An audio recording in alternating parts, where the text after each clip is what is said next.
So what I thought I would do is chat a little while Alan finishes the setup back there, and then I'm just going to read you a very short reading. It's the first story in the collection, story called Print Crime. It's only 800 words long. Takes about 5 minutes to read, and then I thought I'd answer any questions you folks have, talk about anything you wanted to talk about. I'll mention the story Print Crime. You can also get a free little mini comic of it up on the counter. Martin Shinreda, a very great illustrator, he animates for South Park, did the design for it, and he just served out the goodness of his heart. And you can download the PDF as well from crackonda.com/printcrime and print it out and assemble it yourself. A little origami project, one cut, 3 or 4 folds. We did like 1,000 of them in an evening with pizza and cheap wine. It was a fun evening. So thank you all for turning up. Speaking of fun evenings, this is great San Francisco weather to welcome you back to the city I used to live in, from Los Angeles, where, have I mentioned it never rains, ever? Well, a little at this time of year. So I'm Cory Doctorow, and you should know that because you turned up here, and I've got a new book out, and it's called Overclock, Stories of the Future Present from Avalon Books. You are holding some of the last copies of it. In the 2.5 weeks it's been out, it's sold out its print run. So it's gone back to the press. I'll have more copies on February the 21st, but in the meantime, I launch next week in LA. They're trying to figure out if they're going to have enough copies on hand for it. It could be a little tricky. But that's how it goes, and certainly it's hard to complain about that. It's 6 stories, and the first one, as I mentioned, is a very short one called Print Crime. And with your kind indulgence, I'll read that for you now. The copper smashed my father's printer when I was 8.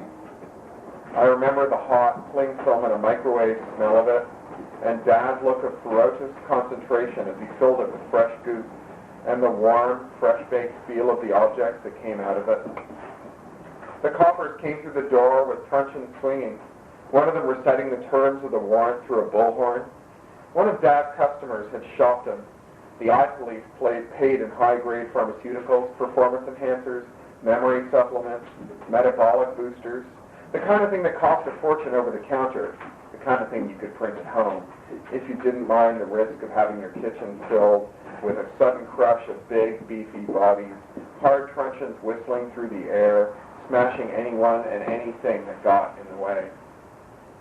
They destroyed Grandma's trunk, the one she brought from the old country. They smashed our little refrigerator and the purifier unit over the window.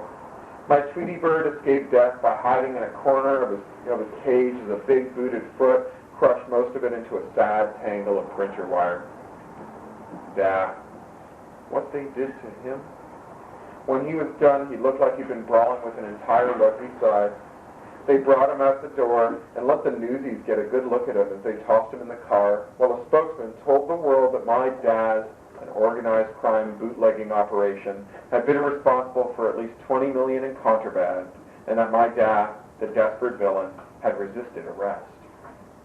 I watched it all from my phone in the remains of my sitting room, watching it on the screen and wondering just how anyone could look at our little flat and our terrible, manky estate and mistake it for the home of an organized crime kingpin.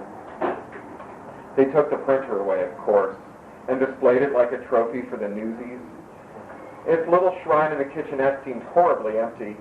When I roused myself and picked up the flat and rescued my poor peeping Tweety bird, I put a blender there. It was made out of printed parts, so it would only last a month before I'd need to print new bearings and other moving parts. Back then, I could take apart and reassemble anything that could be printed. By the time I turned 18, they were ready to let Dad out of prison. I visited him 3 times, on my 10th birthday, on his 50th, and when Ma died. It had been 2 years since I'd last seen him, and he was in bad shape. A prison fight had left him with a limp, and he looked over his shoulder so often, it was like he had a tic.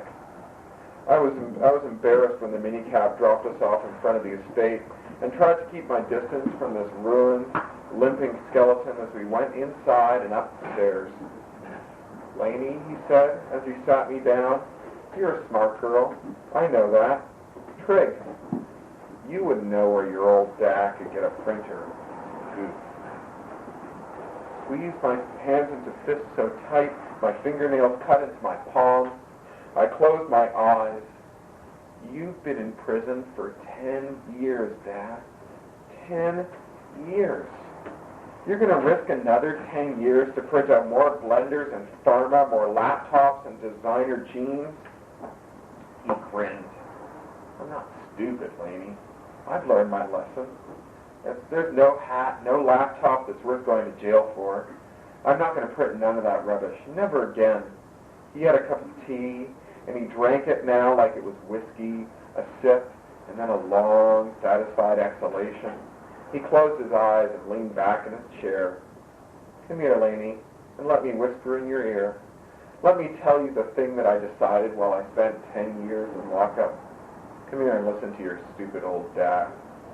I felt the guilty pang about ticking him off. He was off his rocker, that much was clear. God knew what he went through in prison. What, Dad? I said, leaning in close. Laney, I'm going to print more printers. Lots more printers. One for everyone. That's worth going to jail for. That's worth anything. That's the story.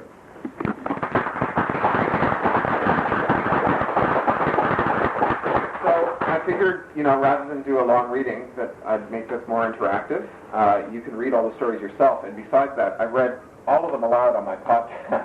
Some of them, in fact, as I was writing them. So you can download the MP3s of me reading them. And even on the Creative Commons license, you can remix them and share them with your friends and send them to anyone else you'd like. So, and I don't know if you all know this, you should. You can download this whole book for free, and I encourage you to do that and to make copies of it and share it with your friends from crackhand.com/overclock. So rather than read you more of the book, let's talk. Anyone have any questions or anything you'd like to say? Is the slang that you've come up with that's prevalent throughout all of your stories, is it mapped intentionally, or do you just find it as you write? Well, so sometimes it's neologisms that are meant to be creative and to have and to suggest something about a future world. Maybe a word like Tweety Bird or the use of the term goop in this story. But most of the time, or some of the time anyway, it's just meant to connote some other place. I mean, most of the slang in this is, to the extent that I could get it right anyway, it's British. I wrote it while I was living in London last year, and where I'll probably be living again next year. I'm spending a year in Los Angeles as Fulbright chair at the University of Southern California, but headed back to London in all likelihood back in the autumn. So most of the slang as it is just British English, or as close as I could approximate with my tinny North American ear. So is LA going to affect the future stories of Dory Cocktail, yeah. So yeah, initially actually there was going to be a whole LA book. I don't know how that's going to work out now. I last year, just before leaving London, I wrote a novel set in San Francisco, a book that was working title was Little Brother. It's about hacker kids who are out playing an alternate reality game one day, having snuck out of school, and someone blows up the Bay Bridge, and they're caught by the Department of Homeland Security. And since they can't really account for why they're out, nor why they're carrying all these funny devices like Wi-Finders and crypto breakers and anonymous phones and so on that are part of their ARG, they're taken into custody and questioned with extreme prejudice. And one of them is never released, and subsequently they declare war on the DHS. And so the first novel is set all in San Francisco while they fight the DHS. So that book went out to auction last year, and it got bought by Tor, my regular publisher. I'm glad of that, because it means, among other things, they won't have to fight about a Creative Commons release. But one of the conditions of them buying it was that instead of writing a book 2, that I just write an ending for book 1, which is fine by me because it's less writing that I have to put into my queue. But book 2 was originally going to be the main character on the road in LA. And I figured as I was writing the end of book 1, I literally wrote it about a week before we got on the plane. I finished the book on July the 3rd, and we flew from London to LA on July the 14th. And I thought, well, I'm going to be living in LA for a year. I can afford to outline a book set in Los Angeles. That makes a certain kind of sense. Now that's not going to happen. But certainly, LA will figure, I think, in what I write. It's nice being a science fiction writer who's Catholic in my views, because I can take whatever it is that's around me and make it tax deductible by writing about it. Why are American covers so different from British ones? I want to say worse. Why are American covers worse than British covers or different? I don't know that that's always the case, but you know, we tend to think mistake covers. We who are in the bookish tribe or who are writers, God help us, we tend to mistake covers as things that are intended to summarize the book or accurately or faithfully represent some scene from the book. And ultimately, I think the point of a cover is to sell the book. And so if there's a difference between the covers in Britain and the covers in America, presumably that's because different things sell books in America and sell books in Britain. Now, I'm not sure exactly why that is. Britain, I think, has a larger population of people who read, proportionally. Certainly it supports a lot more daily newspapers than the U.S. does. I mean, it seems like there's one on every corner in London. Dozens and dozens of them nationwide anyway. More so, I think, than there are here. And there's a lot more bookshops in London, particularly high street bookshops that you wander into. And I think a lot more retail book sales through non-bookstore venues. I think that's a critical piece of the puzzle when you're looking at how books are sold. I had a really interesting talk with Tom Doherty, who's the publisher of Tor Books, who published my novels once, where he talked to me about some research that he'd commissioned from, I want to say Nielsen, so one of the market research entities. And what they had found was that in the heyday of publishing, pulp publishing, but mass market publishing in this country, more than half the books sold were sold outside of bookstores, primarily in grocery stores and in pharmacies and in other non-bookstore venues. And what had really changed at the advent, that initiated a decline in those sales, and a huge decline overall in sales of books in this country, the much vaunted death of the Midlets, was the creation of national big box retailers like Walmart and Kmart and so on, who were able to demand and receive a single national distribution system, one distributor for the whole country, so that they wouldn't have to deal with 40 or 50 regional or state distributors all around the country. And that had a lot of knock-on effects. One was that it ended ended the era of unionized truck drivers who delivered for these books, because the one big company was much better situated to negotiate with its labor force than a bunch of little fragmented companies. And what that meant is they were able to break the union. Now, the thing about unionized truck drivers is that they have job security and they have bonuses, which meant that the same truck drivers would deliver to the same non-bookstore and bookstore venues week in, week out for years on end. And because their contracts had an incentive structure, they would get bonuses depending on how many books that were sold. And so while they may not have been the world's greatest literary critics, they certainly got a keen appreciation of what books sold where. And indeed, my editor, Patrick Nielsen Hayden, who's the senior editor at Tor, he bought his first Samuel Delany novel from a spinner rack at a pharmacy in suburban Phoenix. Right? So imagine that there was a time when books about sex with dolphins could be had in a local convenience store. And so this was, you know, a very different era.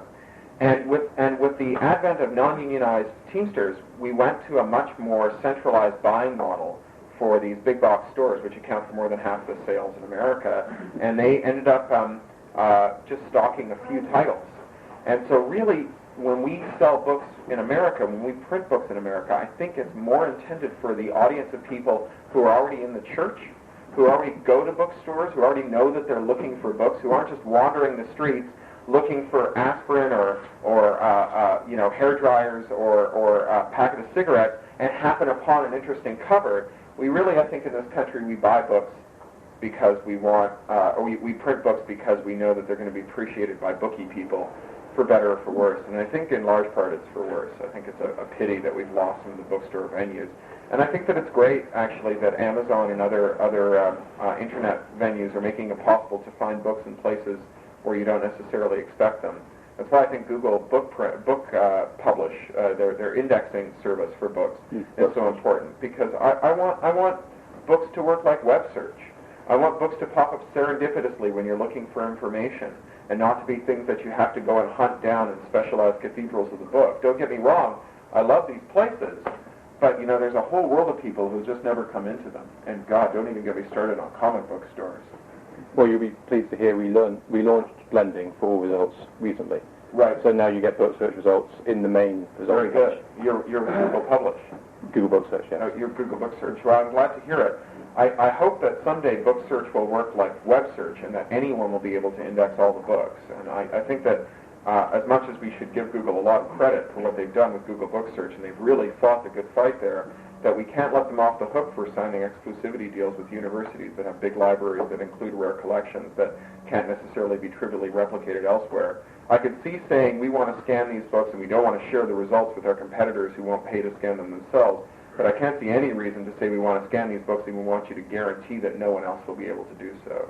And I hope that some of those agreements start to change. I tell you, if I were the American Association of Publishers, I'd stop making noises about suing Google for infringing copyright by indexing books, and I'd start saying, you know what, if you want into our production pipeline, if you want to get this book before it hits the stands while it's still electronic text in our production pipeline, we'll do that for you, provided that you release all the libraries for the exclusivity deals.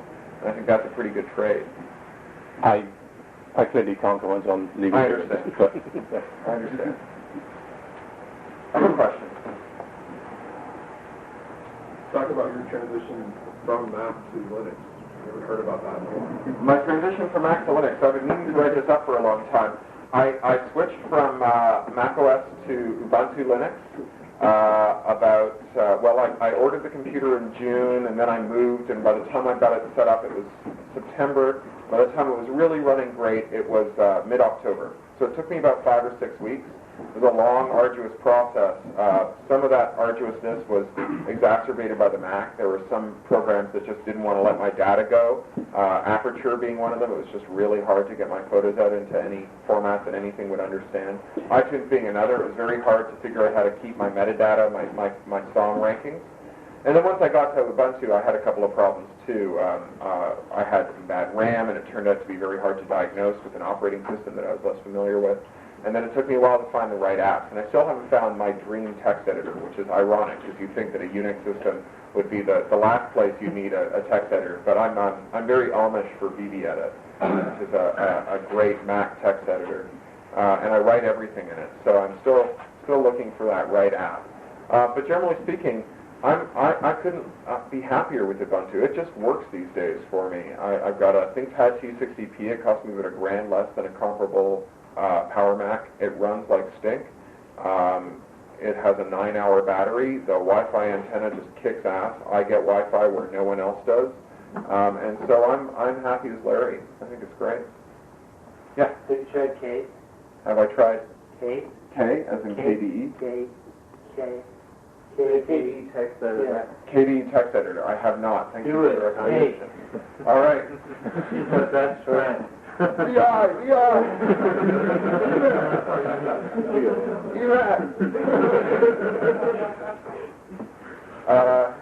Other questions? You know, I could just sign books, I guess, if they're yeah. Do you aim to make your stories predictive, or? Do I aim to make the stories predictive? Yes. I try to predict the present as much as I can in my stories. I don't know about predicting the future, but I think that in the olden days of Heinlein and Asimov and Clarke, they were also engaged in predicting the present, but I don't think that they consciously knew that they were doing it. But I think you can find out a lot more about the present of Heinlein's America, for example, by reading Heinlein's Timeline of the Future than you can about the future.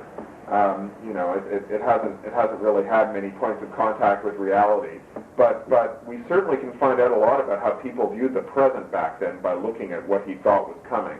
And I think that our relationship with the present is probably the most interesting thing that science fiction can explore. I mean, the present is the moment at which the past dies and the future is born, and it happens a million times a second, and we either have anxiety about it or we have exuberance about it.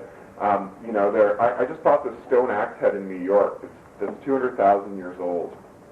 And when I bought it, they showed me ones that were 100,000 years old and ones that were 300,000 years old, and they were all identical. Right? There was a 200,000-year period of hominid history when technology didn't change. Right? When they might have had tomorrow, but they never had the future. The idea that there would be a different tomorrow. I mean, maybe Og would stop sleeping with Zog and start sleeping with Ugg, but apart from that, it was all the same shit, different day. And so at some point along the way, we invented the future, which is a pretty amazing thing. And, you know, we've had different kinds of future over the years. We had, you know, the Lasterian future, the idea that things get worse and worse and worse, and that, you know, as we get further and further from the garden. We've had the progressive future, the idea that things will get better and better and better. You know, the original Carousel of Progress, the 1964 World's Fair that Disney built for GE, the initial narration and this ride that they had was, at every turn there's always someone saying, turn back, but progress only turns forward. And at the end, after you've seen the exhibits, they walked you through Progress City, which you can still see on Space Mountain in, the One-Way People Mover in Disney World. And they took you through Progress City, which is this huge diorama of GE's City of Tomorrow, and the voiceover narration continued. You know, getting around is a snap now that our downtown core is enclosed in a perfect glass bubble. GE calls it a climate-controlled environment, but Mother calls it a sparkling jewel. And to our right is our most welcome neighbor, our GE nuclear power plant. So there was this progressivist future, and then there's the apocalyptic future, the idea that history will end with a bang. And then there's Orwell's idea in 1984, and to a lesser extent, I think Huxley in Brave New World, the idea that the future will end with a whimper, that we'll have a series of tomorrows, but never any change. You know, the kind of a bizarre version of that Talking Heads song, "Heaven is a place where nothing ever happens." And now we have the singularity, which is a truly amazing combination, a mashup of Armageddonism and progressivism. The idea that things will get better and better and better and better until we pop. Which, you know, is quite amazing. So I never really try to predict the future, but I hope that I sometimes predict the past and every now and again get the present right.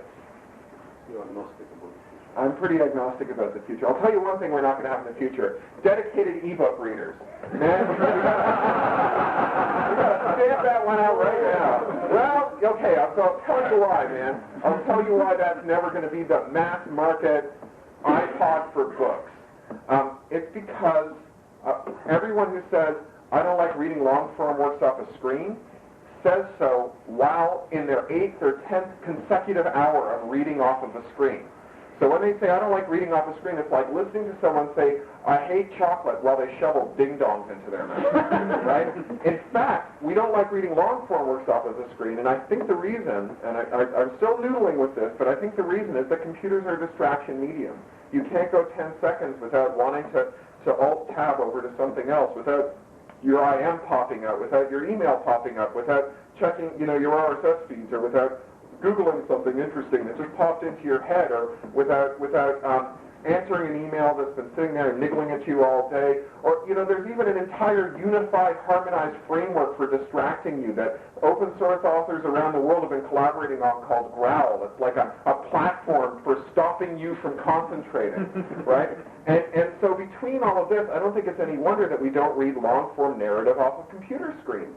And you know, I think that we can say, well, maybe someone will make a dedicated purpose e-ink reader, but I think that as soon as it's economically feasible to mass market that, it will simultaneously be mass market feasible to throw an ASIC in that adds Wi-Fi and Linux and IM and a megapixel camera and a GSM handset. And then you walk into the shop, and it's like, well, $150 gets you the dedicated purpose e-reader, or $150 gets you the phone, game, Linux, MAME, GSM device.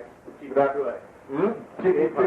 Yeah, you can get that whole thing for $150, and maybe you're smart enough to go, I don't want the distraction medium, but not enough people will be as smart as you, and so what we're going to end up with is the market will favor the guy who's made the multifunction Swiss Army device, and the other guy's going to go out of business, and he won't be able to support your hardware anymore, and the first time it breaks, that'll be it. And you'll have to join the legion of hobbyists tinkering with your dead e-ink devices like people trying to fix their Osbornes or Lisp machines.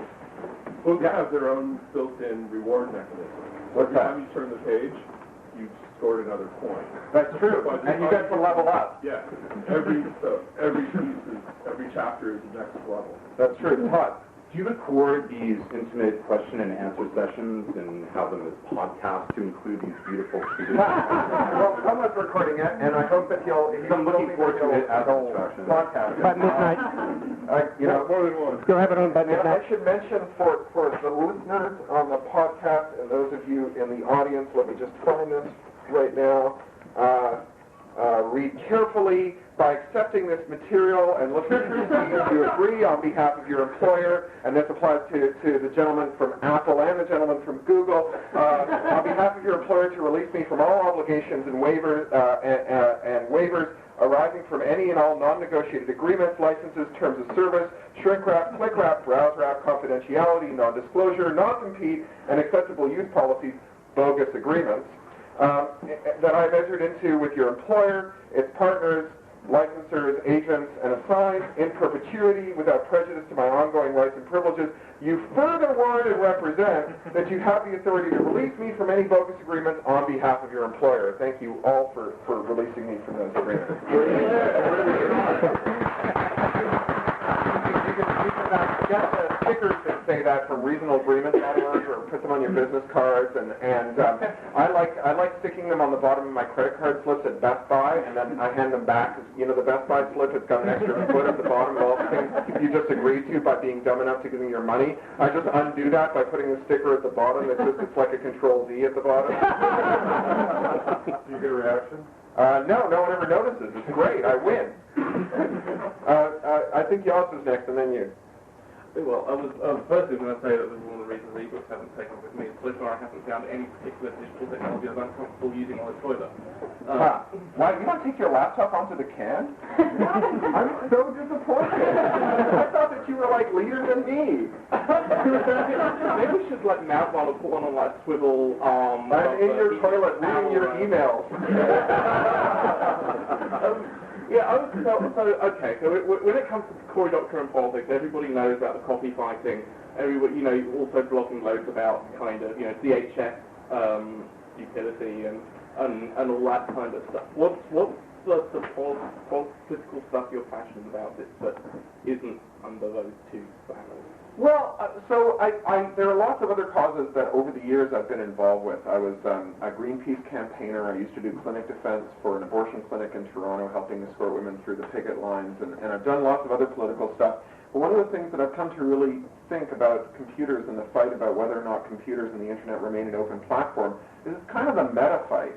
It's the fight about whether or not we're going to be allowed to have fights in the future. It's the fight about whether or not we're going to continue to lower the coordination and search costs for finding people who are like-minded to you and working with them to try to affect collective action for change, or whether or not that network and the devices that attach to it are going to be constrained to those uses that are set out by some central policy authority. And so I think that all the rest of it, to me right now, is kind of, it's the next fight. It's the fight we engage in after we win the fight to have fight. Yeah. Well, sort of related. You mentioned apocalyptic futures earlier. Can you talk anything about what you're doing individually or corporately or collectively on the global climate change? What am I doing about global climate change? I don't know. I'm worrying. Do you have any better suggestions? I worry a lot, and I try to publish stuff about it when I can on Boing Boing. I don't know what I can do. Bruce Sterling recently wrote a very good little editorial about this, where he said we need to stop treating human beings as though our footprints are things that despoil the earth, as though we are organisms that exist to ruin the earth as opposed to organisms that are indigenous to the earth. We need to stop trying to have no footprint. The only thing that has no footprint is dead people. And first of all, it's not very attractive to tell people to emulate dead people. But second of all, it's not very fun to live like a dead person. And he said ultimately what we need isn't smaller footprints, it's better handprints. It's not less stuff, it's better stuff. And I kind of hope that that's where we're headed for. I hope that we're headed for tools and systems that help us get a better handle on the world around us and treat it better. I would love to know at purchase time what proportion of the technologies in this, or the raw components in this, can be gracefully decomposed back into a manufacturing stream, and what proportion of these devices sold end up in landfills as opposed to being recycled or remanufactured. And at this point, it's very hard to figure that out. The technology to transparency to Yeah, technologies for transparency and collective action. Those are the two important things. And Bruce Sterling, in his book Shaping Things, talks about a notional Amazon.org, a place where instead of telling people about what your experience is of buying things, you tell people about what your experience is of getting rid of things. What proportion of them enter the waste stream and how long they last, what happens when you try to fix them, to what extent are they user serviceable. I love, like, for example, One Laptop Per Child. I think it's just an amazing project, and I think the naysayers for it are really sourpusses. But the one thing that worries me about it is I haven't seen anything in their design thus far, and of course it's a multi-stage development. I understand the next generation will be the $50 laptop in a year or so. I haven't seen anything about gracefully decomposing the components back into the waste stream. And given that right now computer components are harvested in horrific conditions by children who labor over vats of boiling acid until they drop dead, I think that we should be designing computers that when we take them apart, we can take them apart in ways that don't harm the environment and don't harm the people that they're intended to help. My friend Natalie Jeremijenko at UCSD has an amazing thing she does called feral robot dogs. And one of the things that the experiment starts with sending her engineering kids out to a Toys R Us to buy $15 and $20 robot dogs, not IBOs, but things that bark the national anthem. And she takes them and she spreads them all out before her, and then she has her students take them all apart and closely examine the solder joints. And if they're blobby solder joints that have been made by hand, it means that a child somewhere made them, because adults can't solder at that scale. And if they're precise, it means that a robot made them. And then they make a table of where the devices are made by robots and where the devices are made by humans. And from that they can deduce the child labor conditions in countries around the world. And I think that, we should be attending to the entire picture of the manufacture of our devices, and not just the brief moment in which it lives with us. We have this terrible irony of our devices that they last so much longer than their duty cycle is so much longer than their utility. Computers, I call the collection overclocked. I think overclocking is a kind of act of brave potlatch, right? You say, this computer's notional duty cycle is 5 years. I'm happy to burn the processor out in one Moore's Law cycle of 18 months, because that's the best way to realize the maximum value for my dollar. I know someone who told me that for a supercomputing application, they figured out that his optimal strategy was to buy no computers for 5 years, right? And just wait for them to get faster, and then spend money. That he'd solve his problem fastest by doing nothing for 5 years. And so I think that the terrible irony of bringing home your groceries in a single-use bag that lasts for 100 years, or buying a computer whose components take 50 years to decompose or 1,000,000 years to decompose, and that whose duty cycle is 5 years and his utility is 2 years, is something that's what we ultimately need to address. Have you seen Bruce Sterling's book, Shaping Things? That's exactly what I'm talking about here, Shaping Things. That, I think, that's a damn good book. I don't know, Alan, do you sell it here? You sold out? We're sold out right now. It's a damn good book, man. MIT Press. Bruce Sterling's a smart guy. No wonder they gave him an honorary PhD. I'm hoping to get an honorary master's maybe out of my year at USC. Don't laugh. It's very hard to get a work visa if you don't have an undergraduate degree. Other questions? So others, arguably smart people books. You're familiar with Transparent Society? David Brand. So here's my question, and especially coming from the standpoint of someone who 15 years ago used to do audio countermeasures work, which is taking out bugs from telephone systems and offices. And it was practical to do that back then. And I was talking with someone that I used to work with about 6 months ago, and a lot of people who work in that field are pretty much giving up, because it's reached the point where there are so many ways of doing it that it's becoming progressively less and less practical to actually find them or defeat them. So considering Brenton's premise, which briefly is that it will become so easy to invade people's privacy that protecting your privacy will become a matter of sort of social contract rather than law or practical action on your part. What do you think? Well, I hope that it doesn't come to that. I mean, I think that my skepticism about Brent's hypothesis is that if we embrace a system in which we all spy on each other and those in power, we'll have a better world. I think that typically we tend to allow those in power to, or rather, those in power spy on us but don't let us spy on them. And merely having the technology to spy on them doesn't mean that they'll let us use it or that they won't arrest us for using it and so on. I mean, this is something that people in totalitarian regimes with heavy web filtering have discovered, is that it doesn't matter how much crypto you have in your connection. If you're the only guy in your country using 90% of whose traffic is 90% encrypted, and everyone else's traffic is like 0.1% encrypted, the occasional credit card number or Gmail session, then the secret police might decide to round you up and shoot you in the head just for being a smartass. They don't have to know what's in the bit stream. They just have to know that you're hiding your bit stream and what's so special about your bits that other people can't look at them. And so I think that I do support the idea that we can use law and technology to increase our view into the halls of power, and particularly we do that not with sneaky measures, but with overt measures. But I worry that if we turn ourselves into a snitch society that does nothing but poke our noses into each other's business, that we end up with the kind of society that I don't want to inhabit. I don't think that makes us more civil. I don't think that having your nose up your neighbor's ass makes you more civil. And I'm skeptical about Brin's claim that it will, or my understanding of Brin's claim that it will. When I met my girlfriend at a hotel in Finland called the Hotel Torni, which is the tallest building in Helsinki, 12 stories tall, and it was where the headquarters of the KGB were during the Soviet occupation. And when the KGB moved out and the Finns gutted the building, they found 40 kilometers of wiretap wire inside this 12-story building, because every KG apparat was wiretapping every other KG apparat. And it's kind of terrible Moore's Law, or not Moore's Law, but Metcalfe's Law, where every new node that you added to the network required another 5 kilometers of wire. And, you know, on a similar note, you know, when the Berlin Wall came down, the Stasi had a file on every person in East Berlin.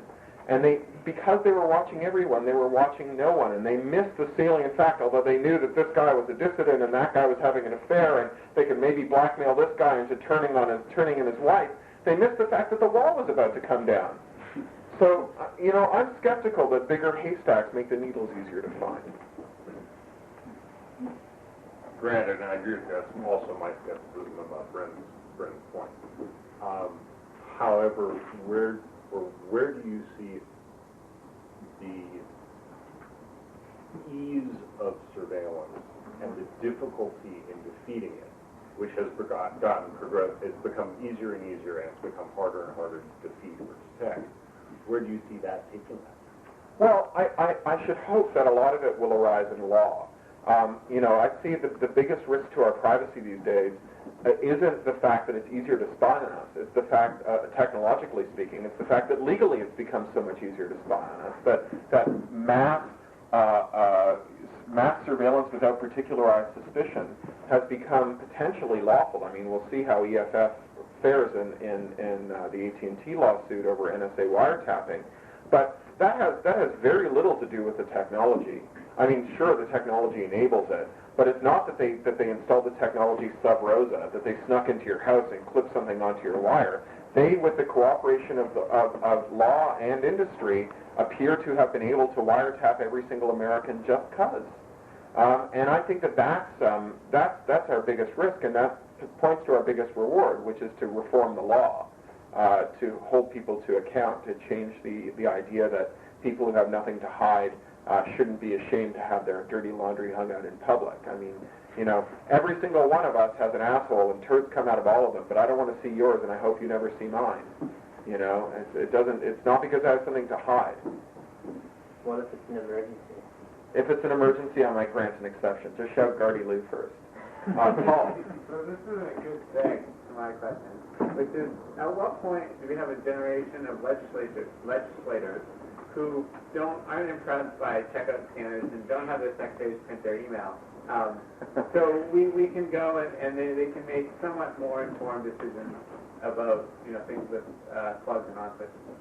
Yeah, it would be great, you know, and it's an unfortunate artifact of the way that congressional committees particularly work, that the older you are, the more likely you are to hold binding authority, and the less likely you are to be able to distinguish between metaphors about pipes and realities about tubes. But I don't know how we solve that. I don't have an answer to that one, except that we could vote for smarter people. It's hard. I think that, you know, the end of the book I'm working on right now, I'm going to spoil it for you a little, is one of the things that the character realizes is that the American electoral politics is based on demoralizing as many voters as possible on the other side. That we stopped really seriously trying to get the vote out. That everyone knows that the majority vote is always for none of the above, and that really what you want to do is if you're on one side, you want to convince, say, the Christian right that holding hands with godless New York bankers in order to achieve your agenda is not worth it, and stop holding your nose and going to the polls and voting with them. You know, 3/4 of the evangelicals stay home, right? It's only 20 million out of the 80 million who vote. So if you could just tip 5 million of them into staying home, convince them that really Wall Street is the you know, Gomorrah, then you win the election. And if you're on the other side, all you need to do is convince a few kind of lefty coastal dwelling urbanites that the Democrats really are no less and no more the party of the power elite than the Republicans are, that everyone running for their side is also an Ivy Leaguer from privilege and power, and that, you know, if you look at their campaign contributions, they come from exactly the same big evil companies as the other side, and you convince a few of those people to stay away from the polls, and again, you win the election. And I suppose that suggests that there is some room somewhere to motivate people to actually show up and vote. No one's managed to do it in any great numbers in some long time, maybe not since we started signing up voters in the South, but maybe it's time to give it another serious shot. I mean, that's where Move On seems to be headed, getting people out instead of stopping people from coming out. Yeah? Yeah, kind of a related question. Are you familiar with things like the Congresspedia? Yeah, Congresspedia, yeah. It doesn't seem to have gone anywhere there. Yeah, I guess my concern with it has been that it's very much about gotcha. No, very much about not just the basic information about someone, but then what can we catch them at? Right. And I'm curious, at what point do we find ways to apply this So technology? the Brits have got it totally nailed up and down on this one. Not catch you, but to celebrate you. Right. So the Brits do something really cool here. They've got a thing called TheyWorkForYou.com, which some friends of ours in the room put together. Y'all, did you work on that at all? Yeah, Okay, so y'all worked on it a little. TheyWorkForYou.com scrapes the Hansard, which is the parliamentary record, and then it turns it into LiveJournal. Picture a parliamentarian, what they said, comment, fax this to your MP, discuss this with other people from your electoral district. Next parliamentarian, what he said, what she said, and so on. Punch in your postcode, here's who your member of parliament is. Here's the last thing they said in parliament. Here's how many bills they've introduced. Here's the average numbers of bills introduced by other parliamentarians. Here's how she scores on voting with or against the party whip. Here's how often she responds to email or mail from her constituents. This is awesome stuff, and it really, and the great thing about it, it is crack cocaine for people who work in Parliament, right? So technically speaking, these guys are breaking the law by doing it because the Hansard, the record of Parliament, belongs to the Clerk of the Parliament under a parliamentary copyright. So technically they're infringing on parliamentary copyright by publishing what elected lawmakers say. So the Clerk of the Parliament calls them in for a meeting and says, gang, you know, technically I'm supposed to bust you now. But boy, would I get into a lot of trouble with everyone who works here if I did that. So here's a perpetual retroactive license for what you've been doing since you started. So, you know, I met with some of the people from CBC News last week, the Canadian Broadcasting Corporation's internet news site, and I suggested that one of the things that they could do, since there's an open record of who donates to whose campaign, both progressive groups and companies and interest groups and so on, and since those companies' logos or organizations' logos are available on the internet, that you could write a little grease monkey script that every time a politician's name appeared on any web page that you were looking at, a little pop-up bubble would float above it with a little rolling ticker of all the companies that had donated to them and all the nonprofits and everyone else who had donated to them.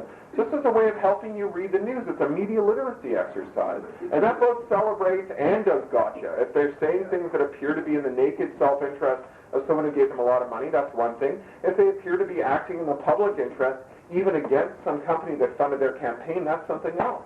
Yeah, I'm wondering what ways can we explain and celebrate the good things that companies or government.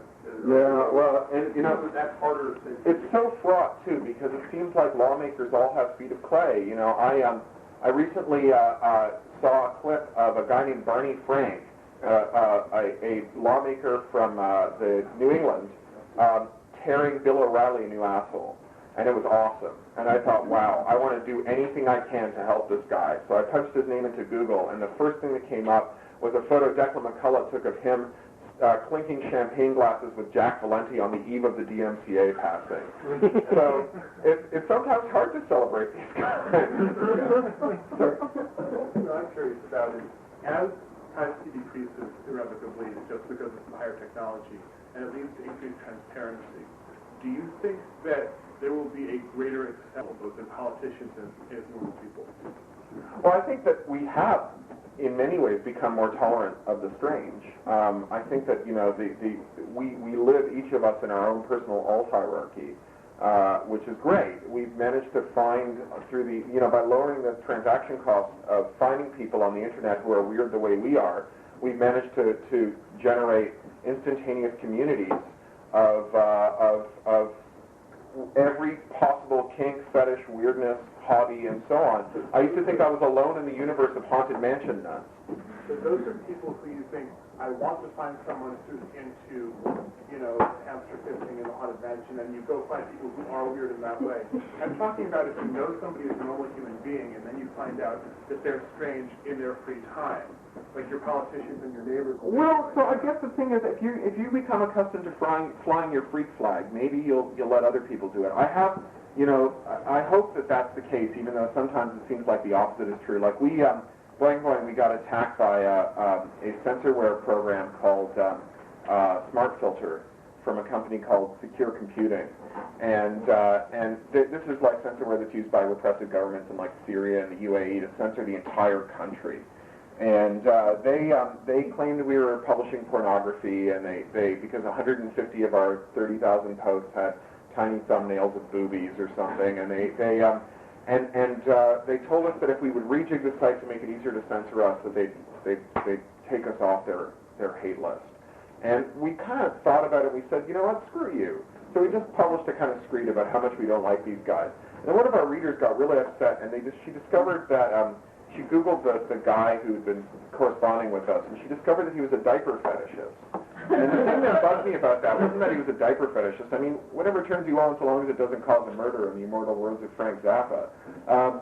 But what pissed me off was here was this guy who was like getting his weird on through the internet, who wanted to make sure no one else could get their weird on through the internet. That really pissed me off. I mean, the reek of hypocrisy is so much worse than the reek of a diaper. Time? Signing now? One more question? One more question. So, I have one request. Sure. Please make a 20-minute version of It's Never Easier to Copy Bits than It Is Right Now. Okay, I will someday. I'll give that talk to someone. The one that's out there is an hour and a half long. Right. I can't send that to somebody. I'll do that someday. I give talks of all lengths, so it's quite possible. I'll take one more question from someone who hasn't asked one yet. Yeah. Do you know where your stories are taking you, like when you start writing them? Yeah, I sometimes know where my stories are taking me. I sometimes don't. Sometimes they surprise me. It's more fun when they surprise you, but it's more it's sometimes more satisfying when you know where they're going and you get there. Like I got a story. I'm going to ruin the ending for you. I got a story I want to write called The Man Who Sold the Moon. You may be familiar with the title. And it's a story about a guy who gets rich solving the year 10,000 problem because in 8,000 years, history has stopped, right? We now have a series of tomorrows but no future. And computers are pretty much the same as they are now. And they have a Y10K problem. And he solves it, and with his fortune, he invents the future and resolves to take humanity to the moon for the first time. And when he lands there, he discovers the golf ball, and this is the money shot in the story. And he realizes, oh my goodness, the future has been invented and forgotten more times than I will ever know. So that's the one that I've got totally outlined in my head. As for the rest of them, I don't know. Well, thank you all very much.